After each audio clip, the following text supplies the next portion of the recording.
8 days he has survived so far.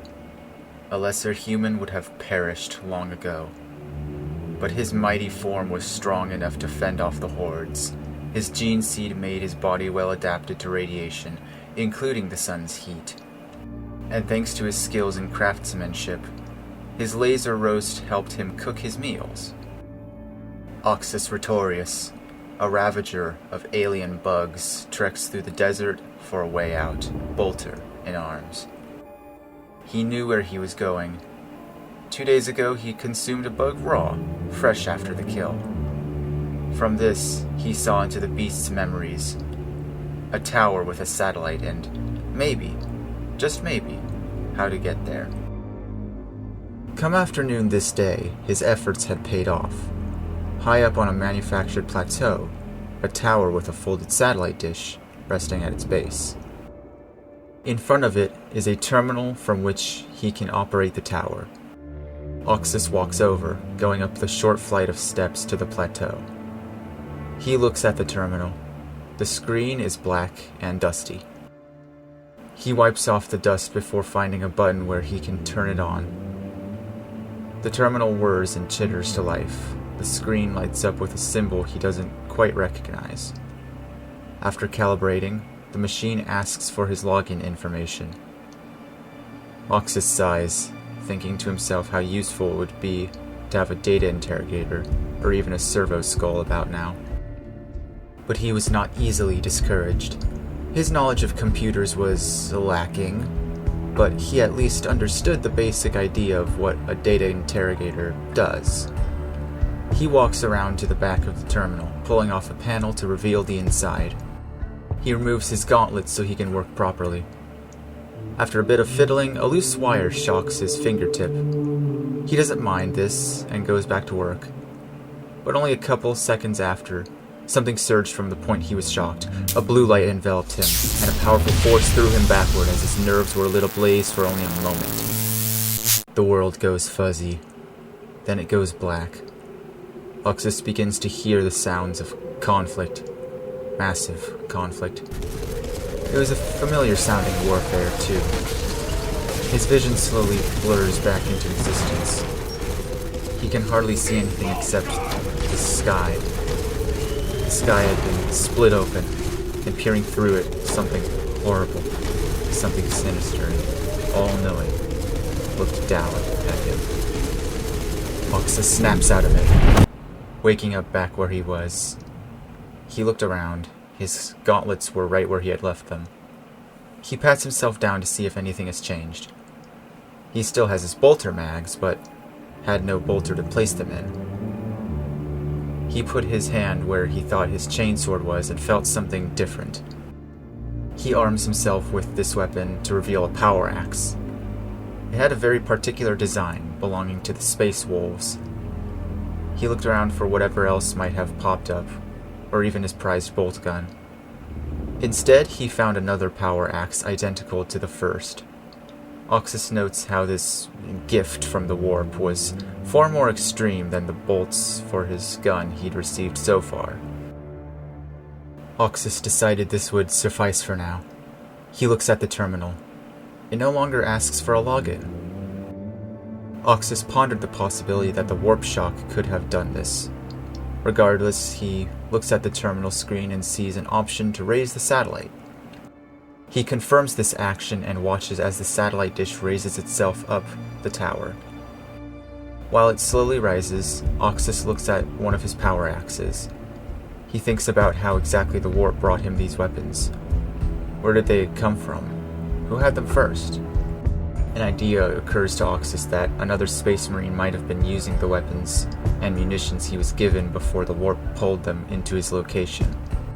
A soft existential dread lingers within Oxus as he imagines an Astartes deprived of his weapon mid-battle, doomed by the roll of invisible universal dice. He hears a mechanical bracing sound as the satellite dish, now unfolded, reaches the top of the tower. He looks at the terminal. The dish must face the right way. The terminal directed him to use the wheel to turn the dish toward an orbital database. Oxus walks over to the tower and notices the wheel. At least where the wheel should be. The wheel was gone, and the mechanism was heavily damaged. He looked up at the dish, 15 feet above his head. He sighs, knowing that he'd have to move it the hard way. Luckily, the tower's structure lends itself to Oxus using it like a ladder. With each yard he ascended, he could feel the bars of the tower buckling beneath the weight of his armored sabatons. He does not stop. He can't. He can at least be thankful that his Phobos model armor was much lighter and had significantly slimmer footwear. He reaches the top, the tower quietly creaking from its newly acquired weight from above. He grabs the satellite dish by the base and begins turning it clockwise. He was strong, but it was no easy task turning the dish with one hand while using his other hand, in addition to the rest of his body, to cling onto the tower. He keeps turning it, occasionally stopping to shuffle around the tower until he hears the terminal make a loud beep. With that, he takes hold of the tower and slides down, boosting off and rolling forward as he makes contact with the concrete. He stands up, looking around to notice a thick green spore mist rolling into his immediate area. Something is amiss. As the mist covers the area around him, he looks around until he sees something emerging from the fog, something massive. A charger? No, not quite. But along with it, he sees various shadows emerge from alongside it. An entire patrol of bugs had found him. Oxus instinctually reached for the bolt gun he didn't have, only to remember its absence. He only had melee weapons. Oxus knew he would have to run. Maybe he could lose some of the bugs, at least the bigger ones, before he could start picking them off with his power axes. He starts running away, looping around to reapply his gauntlets. He makes it about 20 yards before 3 massive tendrils spring from the ground before him. Each one has a giant black spike at the end, and one of them bolts down to strike Oxus. Oxus dodged out of the way just late enough that the tendril slammed against his left pauldron, forcing him to spin around and fall onto his chest. He stands up, looking at the encroaching swarm as the tendrils lay patiently. Oxus kneels down on one knee, placing his power axes at his sides and activating them. A field of burning blue energy envelops the blaze as he takes a deep breath. He closes his eyes before looking up. He focuses on the biggest bug, the impaler, and mutters to himself. Dawnbringer, I will become. And with that proclamation, Oxus launches himself forward as a tendril lashes down, narrowly missing him. He carves through every bug in his path, his carnage insatiable as he makes his way towards the impaler. Oxus is barely conscious. Between the blips of blackness are only flashes of the aggression he's dishing out. Just moments of an axe swing or a bug being turned into mutilated flesh, until he finds himself leaping through the air, axes raised as he descends upon the impaler's exposed face. He buries both axes into it, then proceeds to rip and tear at the oversized alien monstrosity with unrelenting hatred towards its very existence. When he's finished, he looks back and sees the mutilated bug bodies littered across the land, in tandem with 2 tunnels forming in the dirt. He lets out a blood-curdling war cry as he bolts toward the bugs, emerging from the earth. He cascades across the battlefield, every motion an unsung lyric in a song of righteous violence. With every swing, one or both of his axes connects with at least 1 bug, if not half a dozen. The matter disruption field lets his razor-sharp adamantium blade carve through the exoskeleton, and the meat, like a knife in water. Nothing matters anymore. Without a gun, grenades, or anything to better protect himself, he has no choice but to put everything on the line for this moment. Not that it matters, not right now. All that's relevant is to kill. Kill them all. Don't stop killing. The spore mist did little to impede him. Wherever he heard a skitter or saw a shadow, he would turn in that direction and hack away. And it kept working. He was swarmed by so many bugs that there was no shortage of any for him to decimate. Eventually, once the tunnels were empty and the hordes of bugs had grown thin, Oxus noticed something else from the fog. A charger, but this one was different. All over the soft parts of its body, and poking out between the gaps in its armor were green pustules.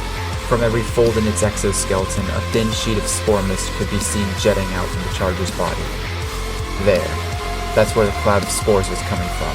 Oxus blitzes over to the charger, cleaving down a couple of nearby bugs as he does. The charger just as well begins its sprint in Oxus' direction. Two armored tanks on legs, running at each other at impossible speeds. Not even 5 feet away, Oxus weaves to the right, positioning himself under its front leg, and springing up, all in quick succession. He throws the charger upward, giving it a brief moment of airtime. His assault is so strong that the charger flips over and tumbles, crushing more bugs as it does so before landing and sliding on its stomach. Oxus watches until it stops, immediately taking the opportunity to attack the charger. Right as it tries to stand up, he brings an axe blade upward, cleaving through its lower jaw. He follows up with a downward strike from his other axe. It carves through the armored leg and removes the limb completely. He finishes by hooking his axes into its body, kicking the charger in the face, shoving it backward, and letting his axes violently drive through the charger's carapace. But the charger didn't relent. It retaliated by raising its body and front leg into the air, preparing to slam on Oxus. Seeing its exposed underbelly, Oxus tries to attack it with his axes, but the charger gets to him first, smashing down on him and sending him backward several feet. Just as well, Oxus had dropped his power axes. As the injured spore charger lumbers toward him, Oxus picks up one of his dropped power axes, noticing the other one eclipsed by the charger as it draws closer. He needs that second axe. Oxus leaps to his feet and begins pushing the charger backward. It gives but a little before it lunges forward to shove him back. While on the ground, it lifts itself in the air again. He rolls out of the way as it brings down its giant front leg. Standing on its two-legged side, Oxus has an idea. He runs to the middle of its body and grabs it by the underside. Lifting from the knees, Oxus summons all of his strength to lift the spore charger. Having only one leg on the opposite side of him, the charger has no leverage to stop him, allowing Oxus to flip the alien filth onto its back. He rearms himself of his power axe and picks up the one he dropped. He observes the convulsing mess of green pustules on the spore charger's mutilated body for only a second before reactivating both power axes and leaping into it. He tears into the monstrosity's body, every cleave letting out a great puff of spores and a burst of greenish-yellow alien blood. He pulverizes the flesh until he makes it to the heart, which he tears out by hooking an axe over it and yanking. He throws it to the ground to give one final victory stomp. He raises his axes into the air and lets out a war cry. He looks around, finding nothing left to terrorize. He pants heavily, reflecting on the battle he had won. He gets down on his knees, crossing the axes over his lap in meditation. It's time to calm down. He wondered what others would think of his display. There were no civilians, no mortal humans on this planet for him to protect. He had nothing to lose by cutting loose like that. But what would they see if they had witnessed that? Would they see an angel of the Emperor protecting them? Or would they begin to fear their angel had lost control, and his wrath could be wrongfully turned on them? What of his fellow Astartes? Maybe they would not care, simply accepting that he was doing his duty like any other, even if his methods were unexpected. Or maybe they would look down on him, abandoning his techniques, tactics, and protocols in favor of thoughtless savagery. The flamer, a destructive weapon in its own right, was common among the salamanders, but even that required more care than what he had displayed. Oxus believed his actions could be forgiven in part for his lack of traditional weapons. At the very least, he could take comfort in knowing that he honored the space wolves and their methods of warfare. And Vulcan, his Primarch. Could he see him now?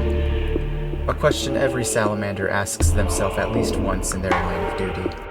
Oxus had asked this many times before. He was never certain. But if Vulcan could see him now, what would he say? His kindness and love for human life was known throughout the Imperium, but his wrath was legend amongst the salamanders. Still, rumor had it Vulcan's loss of control was rare, and he did not relish it. Oxus did not relish his recent battle either. There was no passion, no thought of what or who he was fighting for. To destroy one's enemies is a goal, not a reason. Would Vulcan look down upon him for making the same mistake he did? Would he scold him for losing his humanity for one battle, to give in to passionless hate? All of these thoughts, yet hardly more than a minute passed. He breaks his rhythmic, meditational breathing to let out a deep sigh. He stands up, noticing the area clear of the spore cloud. The plateau is not far away, taking only a short walk for Oxus to return to the terminal. On the screen of the terminal is a map with symbols marked in certain locations. There's a notification in the corner stating to use your wrist pad to copy information. He noticed an outlet on the upper area of the terminal near the screen. Oxus didn't have anything to plug into it, however, so he would need to study the map well and memorize core details. Over 1,200 miles to the northeast was an area labeled Extraction. Oxus thought a location like that could be his best bet to leave the planet, or at least find a lead on how to do so. 30 miles west of Extraction was an area called E710 Pumps, and 400 miles southwest of Extraction was an icon for Super Hive Drill Point. Additionally, areas were marked with a blurry red blob scattered all across the map.